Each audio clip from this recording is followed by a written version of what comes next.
Again, I just want to say why I found that documentary boring is because it's just so surface oriented. The depth of this situation, why the root causes of how Yogi Bhajan could even come into existence, the cultural, how he can see himself as a Maharaj type personality, all of that has to come into play.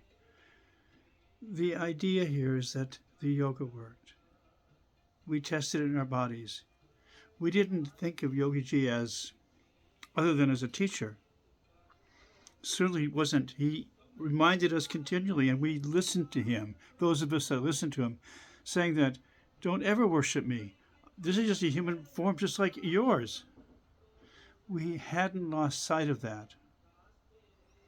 Be aware of that. There's a subliminal presence. Call it astral, call it group psychosis. Whatever it is, you can imagine it and it kind of becomes real. And all of a sudden, you're aware of the possibility of that. It's the presence of consciousness. When someone creates a solid state of presence in that kind of consciousness, you have to pay attention. And Yogi Bhajan was able to do that. And he was offering us the keys to be able to do that as well. And we tested those keys, and they did have veracity.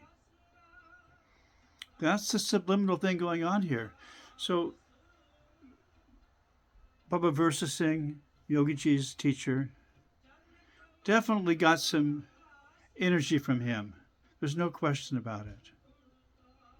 And you can call it whatever you want, all the stories of different lamas and God knows what you can make up, or who knows if any of that's true. But that part, it was true because I can verify that with this body. Versa Singh was a force of nature. Yogi Bhajan became a force of nature too. Together they were really cool together. Then we can get into that later. Versa Singh wanted his Yogiji students, first of all, given to him. Apparently Yogiji didn't want to give up that kind of control, you know. So anyway, that happened. Later on that story, if we get into that. But I do want to share with you one more a story, that happened. We were sitting around the ashram one evening. I think Yogiji had just given a lecture somewhere in San Francisco, and we were all back at the ashram. And remember, this is back, we just started the ashram. No one was wearing turbans. My hair was down way past my waist, you know. All of us were, just sitting, looked like a bunch of, we looked like a bunch of hippies. We're dressed clean and well, of course, Anyway, we're all sitting around here in a circle, probably about, I'd say, 25 of us or so. I don't know. There's a lot of us because it's a big place. This is, like I said earlier, this is a ballroom. This is a mansion. We had a ballroom. I mean, a really nice one with a white plush carpet. Okay, anyway, this is not, So we're sitting around here and telling stories and talking to Yogiji, and Yogiji takes his turban off and lets his hair down, right? His hair is just like ours, all the way down past his waist, And we're all just sitting around laughing and joking and telling different, experiences and sharing. And finally, I think Paul said, Yogiji, what was the point that, you've told us about how you studied with some of the yogis, and you told us how you got to help you get your family out of Pakistan during the partition. You shared those stories, but where did the point have come where you actually got, in a sense, we'll call it enlightenment, or at least awareness of this presence that you seem to have?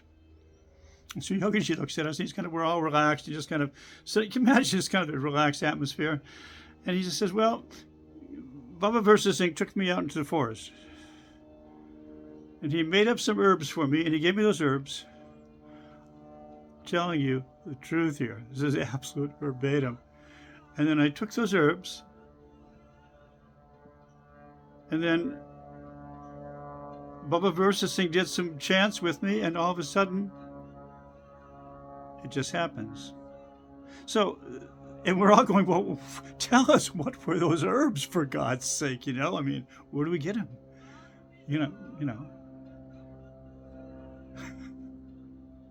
No, he says certain things not yet ready. Whatever he said, we're all looking at him going, well, thanks. So that story happened, and that was the real thing. It was, looking back on it, it was perfect in so many ways. You have to understand there was a level beyond of what's the word I want? Being together as the Sangha. All of us were in this together, and we were seeing it from multi different perspective intelligence, and so we were respecting each other's intelligence perspective and kind of bouncing off that to really get a glimpse of this. That was really cool, and that was worth the price of the admission from my point of view. All right, more stories, I'm sure.